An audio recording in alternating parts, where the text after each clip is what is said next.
Les personnes qui se plaignent, oh, il n'y a plus rien depuis 10 ans en film et séries, mais regardez un peu plus par exemple les productions A24 ou les productions Neon ou alors sur Apple TV.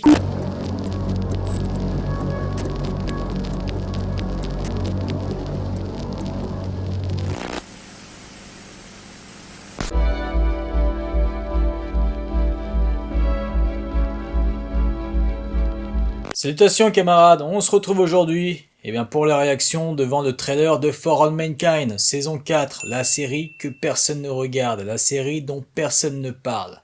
J'ai essayé de regarder un petit peu sur YouTube, pas grand chose, même les grands vidéastes ciné, non. Bah écoutez, c'est pas grave, on reste entre public de niche, bien entendu. D'ailleurs, je remets cette vidéo au cas où.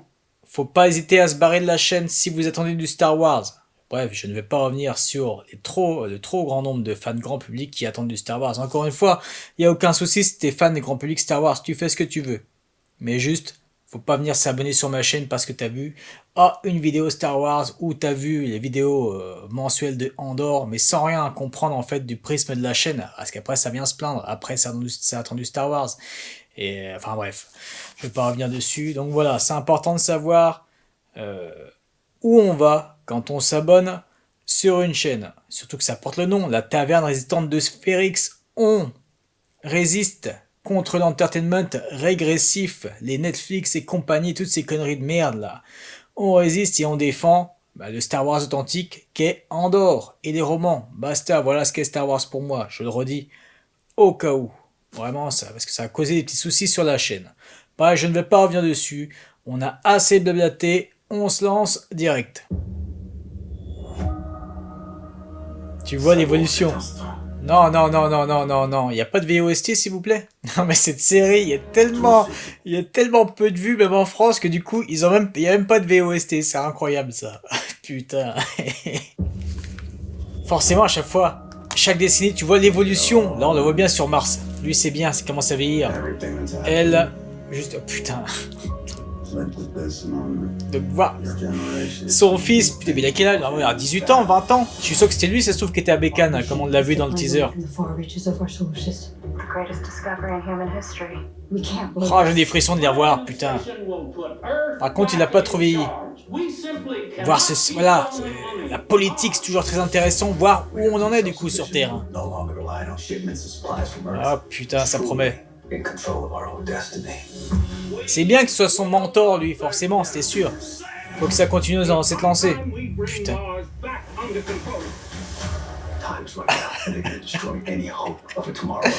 T'as l'impression qu'ils se sont un petit peu plus améliorés sur la photographie, non?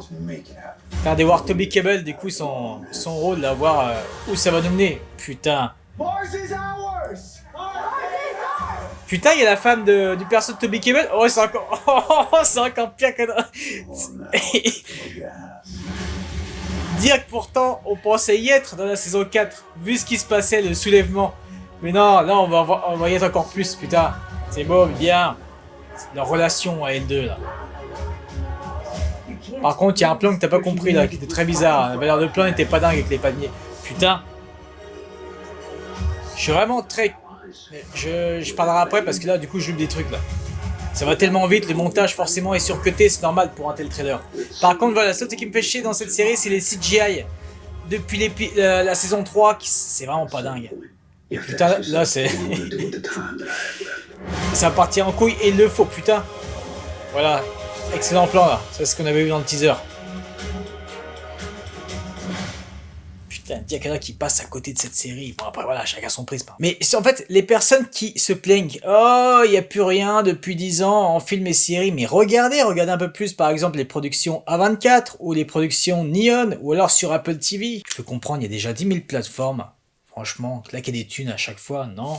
Tu fais un choix restreint si tu veux de la qualité. HBO est en train de se casser la gueule, perdre son prestige depuis quelques années, on le sait bien, on ne va pas revenir dessus, c'est une évidence. Et là, c'est Apple TV qui prend le trône, Vraiment. D'ailleurs, en parlant d'Apple TV, comme je l'ai dit, les réactions de Silo, je leur dis, saison 1 et 2, donc ma découverte, ce sera pendant la saison 3. peut-être un petit peu avant. On attend d'ailleurs la date de la saison 3. Une action pressée, mais en même temps, ça demande beaucoup de taf en post-prod. Qui dit qu'elle n'arriverait pas l'année prochaine? Bon, je pense pas, ce sera plus automne-hiver, mais il y en a beaucoup qui l'attendent là, ou qui l'attendent, ah bah ça va sûrement arriver en avril-mai, en surprise. Non, non, non. Là, si tu regardes bien le calendrier d'Apple TV, c'est très bien. Et au moins, ils ne sortent pas 10 000 séries à la con comme Netflix, justement. Non, le calendrier, il est très intelligent. Et donc, pour Silo, attendons. Voilà, là on est sûr d'avoir, logiquement, la qualité avec For All Mankind. Et même avec Apple TV a fait le remake Les Nerfs à vif donc de Scorsese avec De Niro. Là cette fois ce sera Javier Bardem. Ce sera en mini-série sur Apple TV. Pour en revenir à For All Mankind, ce que je salue, c'est le fait qu'ils arrivent à se renouveler. Parce que c'est très casse-gueule. Le fait que tu fasses un bond de 8 à 10 ans chaque saison. Forcément, en plus, tu vois les personnages vieillir, mais au moins, ça te montre la véracité, la vie, voilà ce que c'est. Forcément, à chaque fois, tu as toujours l'évolution du sociopolitique, du politique. Forcément, cette course-là, dans l'espace, on l'a vu sur la Lune dans les 2 premières saisons. Là, on voit sur Mars. Là, on en est quand même à la 3e saison sur Mars. Donc là, je vous avoue que ça me rassure un peu parce que je me dis, où est-ce qu'on va aller encore sur Mars? Ça fait 2 saisons qu'on y est. Moi, j'ai plutôt apprécié la saison 4. Certains ont craché dessus, je peux comprendre, parce qu'à chaque fois c'est risqué. Là, tu te renouvelles. Sauf les 2 derniers épisodes de la saison 4 m'ont vraiment déçu. Voilà, après, chacun son prisme. Encore une fois. Mais là, ce que je vois là, ok. Plutôt prometteur. Comme je l'ai dit, on va se retrouver pour toutes les réactions de la saison 4, enfin de la saison 5, pardon, de For All Mankind. On va attendre Silo, bien entendu, mais entre-temps, il y aura des petites réactions de films comme The Whale, comme Black Dog, entre autres. Je vais peut-être faire The Bride, réalisé par Maggie Gyllenhaal avec Christian Bale et Jessie Buckley. Là, le duo, excellent. Même s'il me tente pas tant que ça, le trailer, franchement, ce que j'ai vu, bon. Mais je suis curieux. Au moins, tu ne fais pas un remake classique comme on en voit depuis trop longtemps. Là, c'est un remake à sa sauce. Et puis Maggie Gyllenhaal, donc, qui débute en réa. Forcément, tu sens qu'elle a bien apprécié bosser avec Christian Bale sur The Dark Knight, vu qu'elle le prend en acteur principal très bien. Et comme je l'ai dit, on se retrouve, fin de semaine, pour la réaction devant Valeurs Sentimentales. La semaine prochaine, la réaction devant le dernier épisode de Pluribus. Donc, voilà, je le redis, les vidéos Star Wars sont à l'arrêt. Sauf pour, je l'avais notifié, mais c'était un, comment dire ça, un petit texte à l'écran. Donc je préfère le dire s'il y en a qui n'écoutaient que ma vidéo. Toutes les vidéos concernant Andor saison 1, ce n'est pas impacté par cette décision d'arrêter les vidéos Star Wars. Et encore une fois, voilà, ne me demandez pas quand est-ce que ça reviendra les vidéos Star Wars. Nous verrons. Je sais que vous étiez pas mal à me demander, en commentaire sur la dernière vidéo, de faire une vidéo sur The Mandalorian et Grogu. Oui, de le défoncer, mais de le défoncer, bien sûr, rien n'est jamais gratuit sur cette chaîne, vous le savez. Il y a tellement de choses qui ne vont pas. Déjà, le directeur photo de The Mandalorian et Grogu, putain, ils ont pris l'un des pires directeurs photo de tout Star Wars. Le mec avait bossé entre autres sur Ahsoka, si je dis pas de bêtises, sur Skeleton Crew, sur The Mandalorian saison 3. Bref, là, faut prendre un véritable directeur photo pour un film. Là, on voit bien que ça aurait dû sortir sur Disney+. Quand tu vois la gueule, vraiment, du trailer. Enfin, bref. Donc, ça, beaucoup l'ont demandé. Mais ça m'intéresse vraiment pas. Alors oui, ce serait facile parce que ça attirerait beaucoup de vues, ça attirerait des abonnés, mais moi je m'en bats les couilles de ça. Moi, j'ai déjà assez critiqué ce mauvais Star Wars, ce Star Wars régressif, quand j'ai fait toutes les réactions de The Acolyte, de The Mandalorian saison 3, The Book of Boba Fett.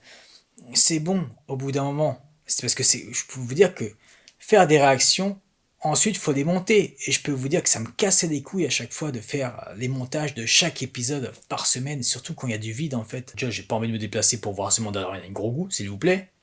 Mais alors, encore moins pour financer cet entertainment régressif. Après, il n'y a aucun souci si parmi les abonnés, il y en a qui vont se déplacer, d'accord, mais moi, faut pas me demander, même si attention, je critique pas bien sûr de camarade Lebowski, je critique pas de camarade Awiri, etc. Du coup, je permets de l'expliquer. Je me vois pas balancer des thunes pour ça. Moi, c'est limite, c'est pas un traumatisme, je vais pas aller jusque là, mais ça m'a bien cassé les couilles. C'est pour ça qu'Andor, les réactions de saison 1 et 2, c'était une véritable bouffée d'air frais. C'est pour ça que pendant 1 an et demi, il y a eu Andor les vidéos mensuelles. Moi, je ne peux plus de Star Wars, je ne peux plus. Même si ce serait bien sûr trippant de faire un an. Au pire, si ça avait été, je vous le dis, une sortie sur Disney+, là oui, juste le cul posé. J'ai juste à me mettre, voilà, ok, pourquoi pas. Là, ça aurait pu être intéressant une vidéo réaction, mais là en plus une critique. Fou. Pour dire du vide, de la branlette, non, non, non. Même moi, niveau négativité, même si c'est de la négativité constructive, j'ai assez donné sur ça. Et là, c'est important d'attirer des prismes similaires. Parce que c'est facile d'attirer des prismes des personnes qui n'aiment pas Disney. C'est facile, mais moi non. Moi, comme j'ai dit, la taverne se casse la gueule déjà depuis quelques mois. Là, je vais attirer vraiment les prismes similaires, mais aux réactions qui vont suivre de For All Mankind, des 3 saisons de Silo. Plus tard, il y aura Sévrance, entre autres, et bien sûr, les autres réactions de films. Enfin bref, voilà, j'ai assez parlé. C'était un peu brouillon, mais là c'est la fin de journée, en plus je suis claqué. Donc voilà, veuillez m'excuser si c'était un peu trop brouillon. Je vous souhaite une bonne journée ou une bonne soirée et on se retrouve dans 2 jours pour la réaction devant Valeurs Sentimentales. Ciao.